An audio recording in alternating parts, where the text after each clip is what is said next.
নড়াইলে বাড়তি দাম ছাড়া মিলছে না ডিজেল, দেখা দিয়েছে সেচ সংকট, বড় আবাদ ব্যাহতের শঙ্কা। সংরক্ষণ ও রপ্তানি জটিলতায় উৎপাদিত আলু নিয়ে বিপাকে মুন্সিগঞ্জের চাষিরা, উঠছে না উৎপাদন খরচ। এবং পিরোজপুরে মাঠ জুড়ে সূর্যমুখীর হাসি আকৃষ্ট প্রকৃতি প্রেমীরা, কম খরচে বেশি লাভ হওয়ায় খুশি কৃষক। আমন্ত্রণ, দেশ কৃষি সংবাদে শুনছিলেন শিরোনাম। আপনাদের সঙ্গে থাকছি আমি অতসী সেন। এবারে পুরো খবর। চলতি বড় মৌসুমে সেচের গুরুত্বপূর্ণ সময়ে ডিজেল সংকটে চিন্তার ভাঁজ পড়েছে নড়াইলের প্রান্তিক কৃষকদের কপালে। চাহিদা মতো ডিজেল না পাওয়ায় সময় মতো জমিতে পানি দিতে পারছেন না চাষিরা, আর যতটুকু পাওয়া যাচ্ছে তা কিনতে হচ্ছে বাড়তি দামে। এতে উৎপাদন ব্যয় বাড়ার পাশাপাশি ফসলের ক্ষতির আশঙ্কা করছেন চাষিরা। সহকর্মী শরীফুল ইসলামের তথ্য ছবিতে জানাচ্ছেন তাসফিয়া ইসলাম। নড়াইল সদর উপজেলার গোবরা গ্রামের বাসিন্দা সাব্বির হোসেন ৩ একর জমিতে করেছেন বোরো ধানের আবাদ। জমিতে সেচ দিতে তিনি ডিজেল চালিত সেলো মেশিন ব্যবহার করেন। অন্যান্য বছরের তুলনায় ধানের চারা ভালো হলেও সময় মতো পানি দিতে না পারায় দুশ্চিন্তায় রয়েছেন তিনি। আমরা যদি তেল না পাই, আমরা তো কৃষক, আমাদের সবই শেষ। কারণ এগুলো সব করছি দিন হওয়ার পরে, ঠিক আছে, ঋণ নিয়ে করা। এখন ডিজেলের জন্য আছে, আমরা খুব দুশ্চিন্তায় আছি। শুধু গোবরা এলাকার সাব্বির নন, তার মতো জেলার বিভিন্ন এলাকার কৃষকরা একই সমস্যায় পড়েছেন। স্থানীয় বাজারে প্রতি লিটার ডিজেল ১০৫ টাকায় পাওয়া যেত, এখন তা ১১০ থেকে ১১৫ টাকায় বিক্রি হচ্ছে। কোথাও কোথাও নেওয়া হচ্ছে আরো বেশি দাম। বাজার থেকে ডিজেল কিনি, এখন বুলাক তো শেষের পথে, এখন শুধু তেলের দরকার। এখন তেলের শর্ট, প্রচুর দাম বেড়ে গেছে। মেশিন চালাতে গেলে ডিজেলের দাম বেশি হয়, এটা আমাদের খুব দুর্যোগ হচ্ছে।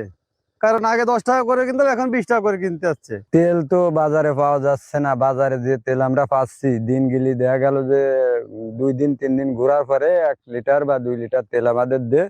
বেশি দামে ডিজেল বিক্রি করলে মোবাইল কোর্ট পরিচালনা করে জরিমানার কথা জানিয়েছেন এই কৃষি কর্মকর্তা।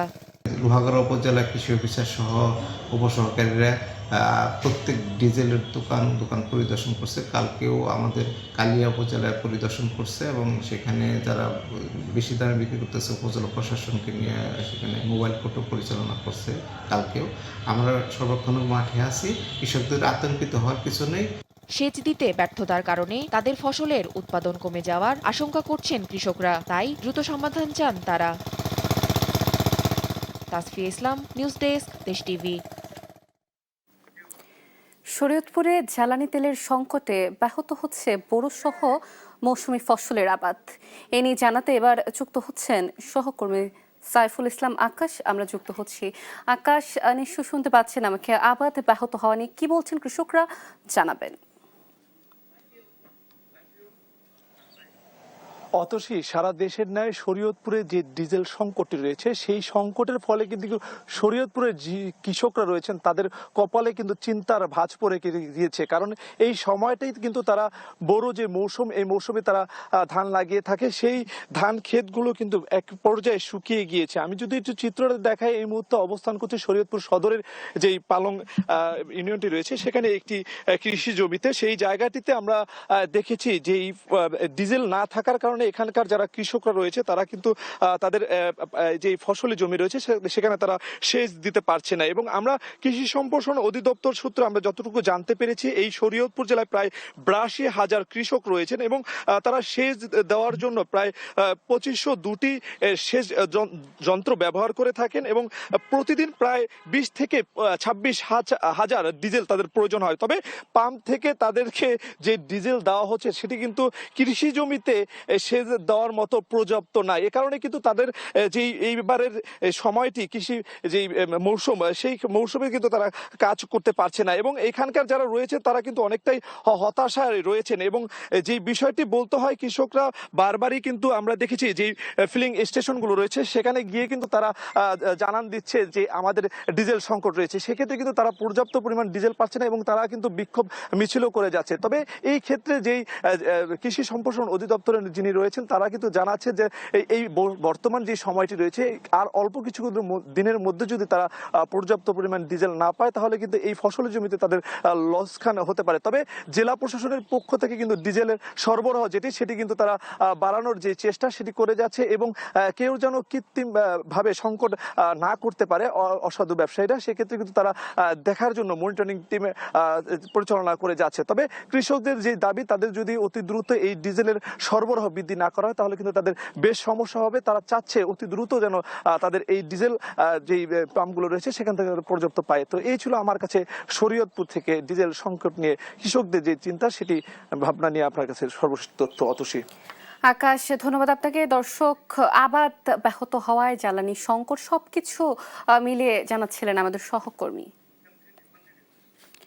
সংরক্ষণ, বিপণন ও রপ্তানিতে বহুমুখী জটিলতায় চলতি মৌসুমে উৎপাদিত বিপুল পরিমাণ আলু নিয়ে বিপাকে মুন্সিগঞ্জের প্রান্তিক কৃষকরা। একদিকে বাজার মূল্য তলানিতে, অন্যদিকে মাঠে নেই পাইকার। এতে উৎপাদন খরচের চেয়ে আরও কম দামেও বিক্রি হচ্ছে না আলু। সমস্যা সমাধানে সরকারের হস্তক্ষেপ চেয়েছেন তারা।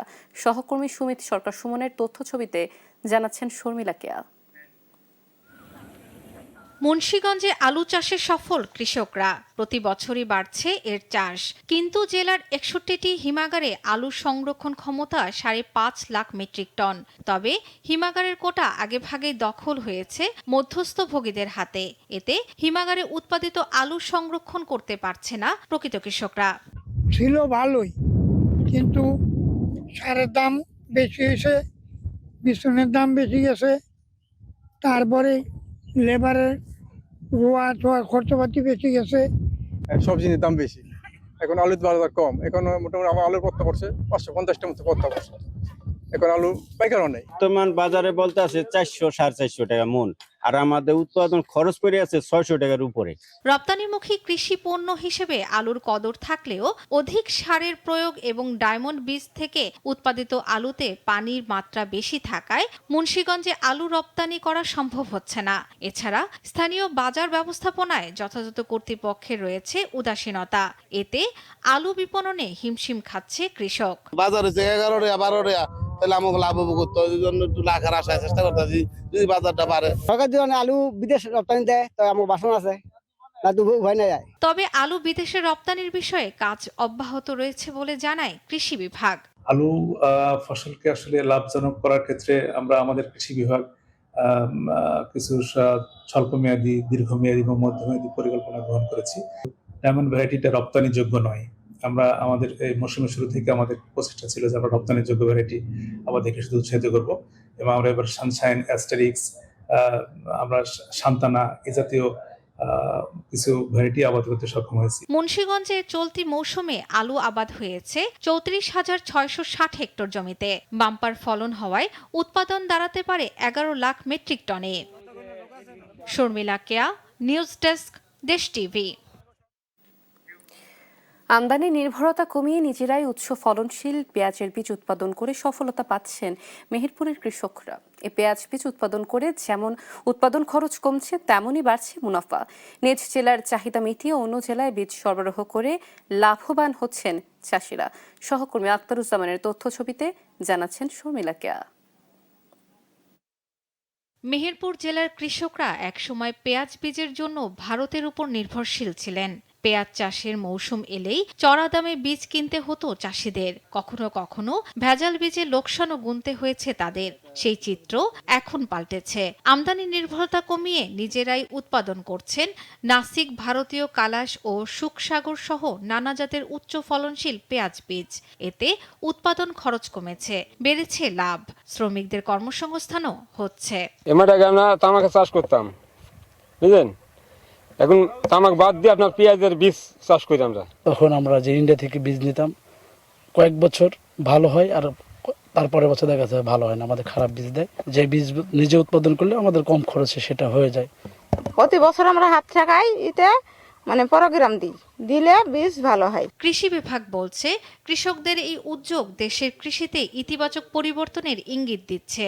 পাশাপাশি বীজ উৎপাদনে প্রয়োজনীয় প্রশিক্ষণ ও সহায়তাও দেয়া হচ্ছে। কৃষকদেরকে কাঙ্ক্ষিত ফলন পাওয়ার জন্য আমরা হস্ত পরাগায়নের কথা বলছি। এই পরাগায়নটা যথাযথ হলে সে কাঙ্ক্ষিত ফলন পাবে। পাশাপাশি আমরা গ্রীষ্মকালীন পেঁয়াজের বীজ উৎপাদনেও কৃষকদেরকে পরামর্শ দিয়ে যাচ্ছি। এবছর আমরা 50 জন কৃষককে গ্রীষ্মকালীন পেঁয়াজ বীজ উৎপাদনের জন্য প্রয়োজনীয় সহায়তা প্রদান করেছি। চলতি বছরে জেলার 300 বিঘা জমিতে পেঁয়াজের বীজের চাষ হয়েছে।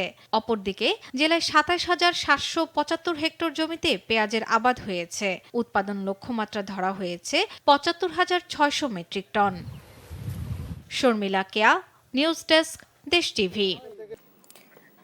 পিরোজপুর সদর উপজেলার কলাখালী ইউনিয়নের সূর্যমুখী চাষে সফল এক কৃষক। তেল উৎপাদনযোগ্য এই ফসল একদিকে যেমন অর্থনৈতিকভাবে লাভজনক, অন্যদিকে এর মনোমুগ্ধকর সৌন্দর্য আকৃষ্ট করছে দর্শনার্থীদের। সহকর্মী জালিশ মাহমুদের রিপোর্ট, জানাচ্ছেন তাসফিয়া ইসলাম।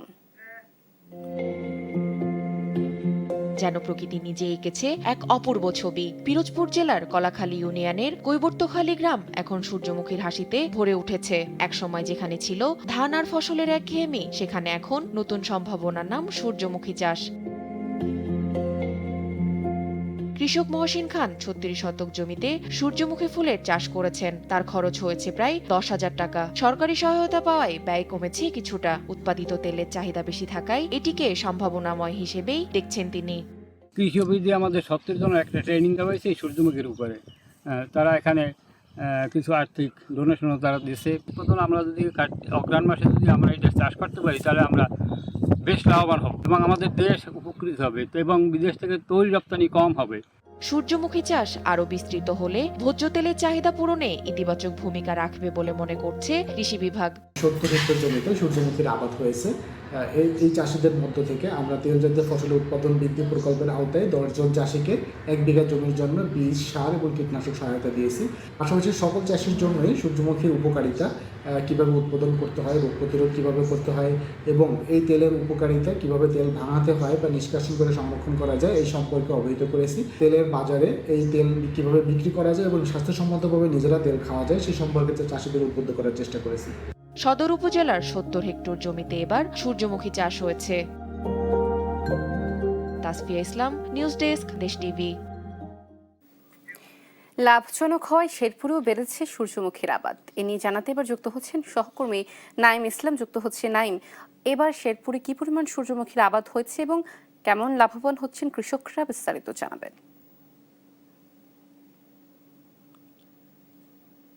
ধন্যবাদ অতসী। আমি এই মুহূর্তে আছি শেরপুরের মৃগী নদীর পাড়ে। এই অঞ্চলটি অত্যন্ত একটু উঁচু হয় অন্যান্য জমির চেয়ে, তাই এখানে বিভিন্ন ধরনের ফসল কিন্তু চাষ করা যায় না। তাই গত 3 থেকে 4 বছর ধরে এখানকার চাষিরা সূর্যমুখী চাষের দিকে ঝুঁকছেন। শেরপুরে কৃষি বিভাগের তথ্য মতে এবার পুরো জেলায় 10 হেক্টর জমিতে সূর্যমুখীর চাষ হয়েছে। আমরা যদি একটু পিছনের দিকে যাই, 2022-23 অর্থ বছরে কিন্তু শেরপুরে মাত্র 3 হেক্টর জমিতে সূর্যমুখীর আবাদ হয়েছিল এবং তার পরের বছর মাত্র 5 হেক্টর এবং গেল মৌসুমে কিন্তু পুরো জেলাতে 7 হেক্টর জমিতে সূর্যমুখীর আবাদ হয়েছে। কিন্তু এবার 10 হেক্টর জমিতে আবাদ হয়েছে শুধু কৃষকদের উৎসাহের কারণে এবং কৃষকরা দাবি জানিয়েছে যে এই সূর্যমুখী তারা যে আবাদ করে এটার যে বীজ, এটা যদি এই বীজগুলো সরাসরি সরকারিভাবে কিংবা যে কোম্পানিগুলো বীজ থেকে ভোজ্য তেল তৈরি করে সেই ভোজ্য তেল উৎপাদনকারী কোম্পানিগুলো যদি সরাসরি কৃষকদের হাত থেকে বা মাঠ থেকে বা কৃষকদের কাছ থেকে যদি তারা বীজটা সংগ্রহ করে তাহলে কিন্তু তারা বেশ লাভবান হবে। কিন্তু হাট বদলের মাধ্যমে তারা এই বীজ বিক্রি করাতে কিন্তু তেমন ভাবে লাভের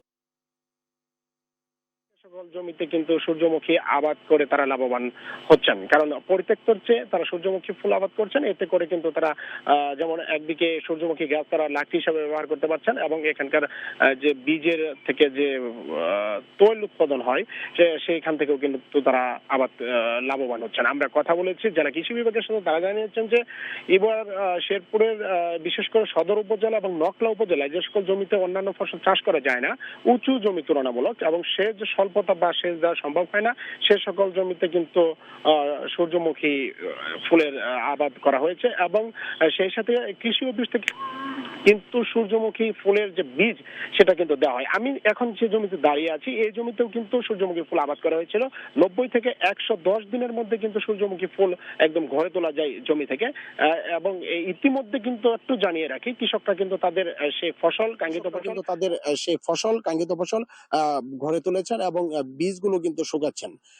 বৃষ্টির মৌসুম আসার আগেই কিন্তু এই সূর্যমুখী ফুল জমি থেকে তোলা যায় বিধায় কিন্তু খুব স্বল্প সময়ে এবং অল্প খরচে কৃষি বিভাগের তথ্য মতে 50 শতক জমিতে কিন্তু মাত্র 15 থেকে 20,000 টাকা খরচ করলেই সূর্যমুখী ফুলের আবাদ করা যায়। আরেকটু আপনাকে জানিয়ে রাখি, ইতিমধ্যে কিন্তু শেরপুরের কয়েকটি সূর্যমুখী বাগানে ইকো ট্যুরিজম সিস্টেম চালু করা হয়েছে। অর্থাৎ শেরপুরের যদি একটু জানিয়ে রাখি, শেরপুর সদরের শেরি ব্রিজ সংলগ্ন একটি বাগানে তিনি কিন্তু সূর্যমুখী চাষ করে যে টাকা পাওয়ার কথা তার চেয়ে কিন্তু প্রায় 10 থেকে 15 গুণ বেশি টাকা লাভ করেছেন। শুধুমাত্র দর্শনার্থীদের সেখানে প্রবেশ একটা টিকিট সিস্টেম চালু করেছিলেন এবং সেখানে কিন্তু অনেকেই সূর্যমুখী ফুলের সাথে ছবি তুলেছেন, সেখানে গিয়েছেন এবং ভিডিও, রিলস, টিকটক সহ বিভিন্ন ধরনের তারা স্মৃতিময় করে রেখেছেন মুঠোফোনে।